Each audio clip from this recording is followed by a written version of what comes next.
My name is Ensley Woods, and I was 28 when I learned that my grandmother had died from a neighbor instead of my parents. Ruth Delgado lived beside Nana for 3 decades, and when she called me that Tuesday afternoon, her voice was broken with tears. "Sweetheart, I thought you knew." I didn't. My grandmother, Marlene Woods, had died peacefully in her sleep sometime before sunrise. Ruth had known since 7 that morning. My parents had known too. Yet nobody had bothered to call me. 9 hours had passed. I was working a hospice shift when Ruth finally reached me. I had been sitting beside a dying patient, holding his hand while the hospital remained quiet around us. When my phone buzzed, I stepped into the hallway and answered. By the time Ruth finished speaking, my hands were cold. I drove straight to Maple Glen. Nana's porch light was glowing against the evening darkness. It had always come on at 7 every night. I had seen that light hundreds of times, but that evening it felt different. Someone had taped a small card to the front door. "Contents inventoried. Please do not remove items." At the bottom were my parents' initials. My grandmother had been dead for less than a day, and my parents had already started cataloging everything she owned.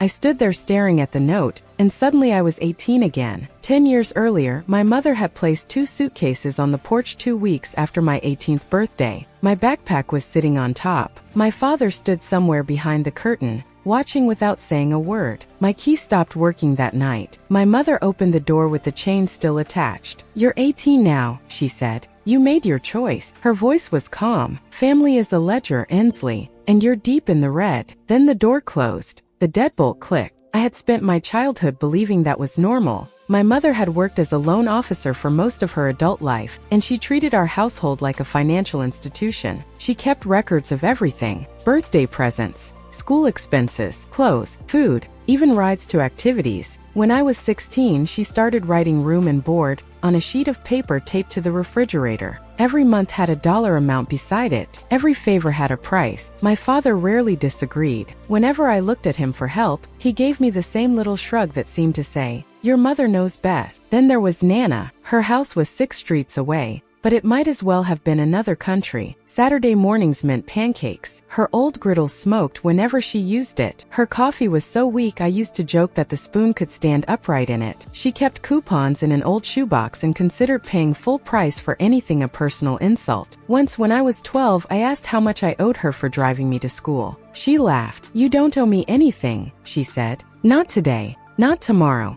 Not ever." At my parents' house, I was a daughter with a balance. At Nana's house, I was simply her granddaughter. That difference shaped me long before I understood it. When Nana suffered a minor stroke at 17, I became her regular driver to physical therapy. That was when my mother decided Nana needed to be managed. She arrived at the hospital carrying a folder. Inside were brochures for an assisted living facility and a real estate valuation of Nana's house. Nana was still recovering when my mother began discussing what should happen to her property. Nana refused. My mother tried again. Then one night I overheard my parents discussing power of attorney and guardianship. They wanted a court to declare Nana incapable of managing her own affairs. I was 17, but I understood enough to know what that meant. My mother wasn't planning to help Nana. She was planning to control her. The court sent an investigator to evaluate my grandmother. The investigator watched Nana prepare coffee, pay bills, discuss her medications, and explain exactly how much groceries cost that week. Then she spoke to me privately. I told the truth. I told her Nana managed her own money, cooked her own meals, drove when she wanted,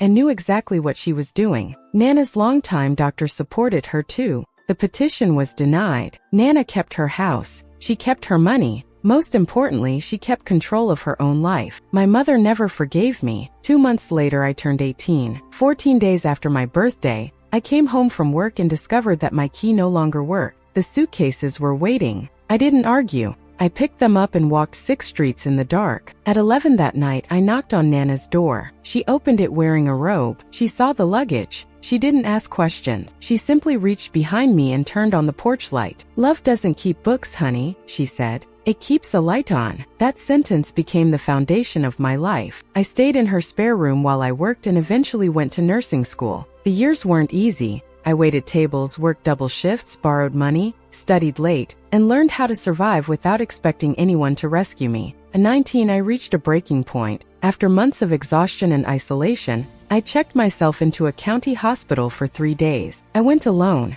I left alone. I told almost nobody. After that, I created a rule for myself: never need anyone badly enough to give them power over me. Protected me. It also kept me lonely. Eventually, I became a licensed nurse and moved into hospice care. I discovered that sitting beside people at the end of their lives taught me more about living than anything else ever had. Nana remained my home. Then, in 2024, she began visiting an attorney named Harriet Cole. She wouldn't tell me why. She simply said she was handling some paperwork. Later that year, Nana was diagnosed with advanced heart failure. She chose hospice at home. I wasn't her nurse. I was her granddaughter. I cooked for her, drove her to appointments, sat beside her bed, and played cards with her. A few weeks before she died, she grabbed my wrist. "When they come smiling," she said, "let Harriet talk first." I didn't understand. Who is coming? She only repeated herself. "Promise me." Promise. 3 weeks later, Nana died. And 2 days after her funeral, Harriet's letter arrived. The estate reading was scheduled for Thursday morning. My parents arrived early. My mother carried a leather folder. Harriet read the trust without drama. Nana had left everything to me: the house, the commercial property she owned downtown, her investments, her savings. The total value was approximately $3.5 million.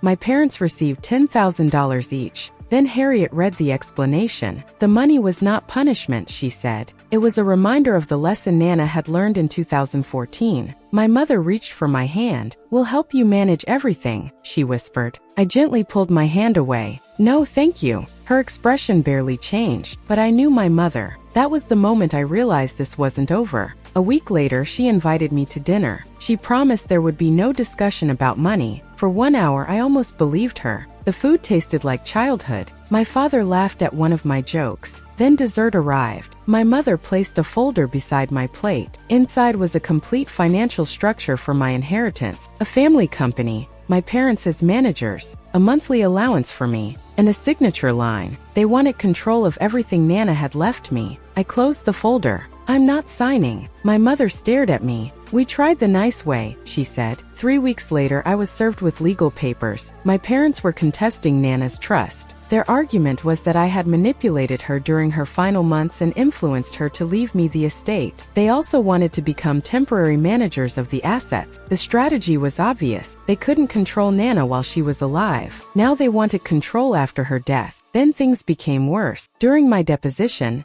their attorney asked whether I had ever received mental health treatment. I answered honestly, yes, at 19. For 3 days, they had apparently known for years because I had still been covered under my father's insurance. They had saved the information. Now they were using the hardest moment of my life as evidence against me. Soon afterward, an anonymous complaint was filed against my nursing license, accusing me of elder financial abuse. My employer had no choice but to investigate. I was temporarily removed from duty. The career I had built without my parents was suddenly hanging by a thread. My savings disappeared quickly. Then my mother made an offer: withdraw from the case, come home, restore the family, share the estate. She promised Sunday dinners, holidays, and my old bedroom. For one terrible night, I wanted to believe her. I sat beneath Nana's porch light and read the letter again and again. The money wasn't what tempted me. It was the possibility of finally having parents who wanted me. But then I saw the phrase that gave everything away: managed properly. Even in her apology, my mother still wanted control.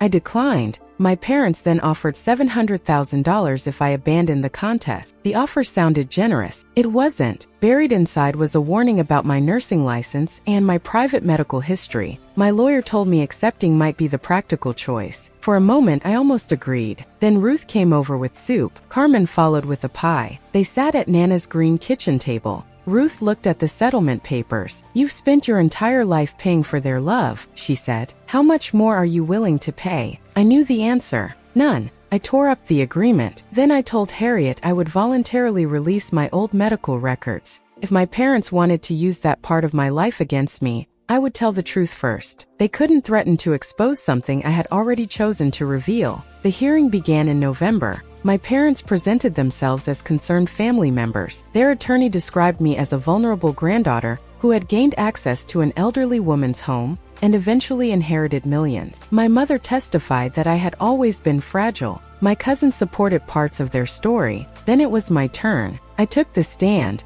I told the court everything. I described the night my parents put my belongings outside. I described walking through the darkness to Nana's house. I described the porch light. Then I told them about the hospital admission when I was 19. I didn't hide it. I didn't apologize for it. I was 19, I said. I needed help, so I asked for help. I survived. I finished school. I became a nurse. And for years I have sat beside dying people in this community. I looked directly at the judge. They call that a psychiatric history. I call it surviving a terrible night. The courtroom went silent. Then Dr. Patel testified. He had known Nana for 20 years. He explained that she had been mentally capable when she created and amended the trust. 2 independent doctors had evaluated her. Her final changes were made months before her terminal diagnosis. The evidence showed that Nana had planned carefully. She wasn't confused. She wasn't manipulated. She knew exactly what she was doing. Then Ruth took the stand. She told the judge about the porch light. She explained that Nana had installed a timer years earlier so the light would come on every evening at 7.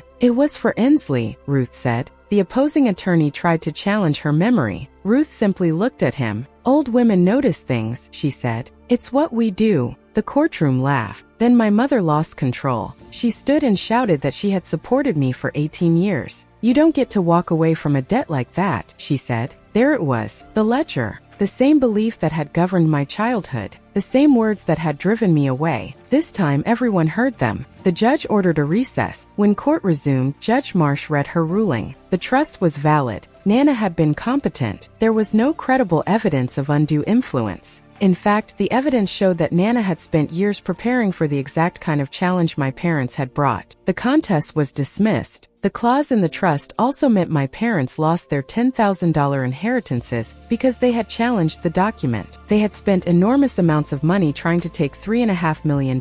They walked away with nothing. Outside the courtroom, my mother approached me. She looked exhausted. For the first time, she didn't have a prepared speech. After everything we gave you, she whispered. I looked at her. Then consider us settled. That was the last conversation we ever had. 6 weeks later, the nursing board dismissed the complaint against me. My license was restored. My supervisor handed me my badge back. I returned to hospice. The estate eventually became mine. But Nana had taught me that money was never the most valuable thing in that house. So I created a small fund in her name. It helps family caregivers pay for respite care, transportation, groceries, and short breaks from the exhausting work of caring for someone they love. There is one rule: nobody pays it back. One spring morning, my father sent me a check. It was for exactly what my mother had once charged me for room and board as a teenager. Attached was a note. I'm sorry. I didn't call him. I didn't tear up the check. I put the money into Nana's fund. It helped several exhausted caregivers take a weekend off. That felt like the right place for it. A few months later,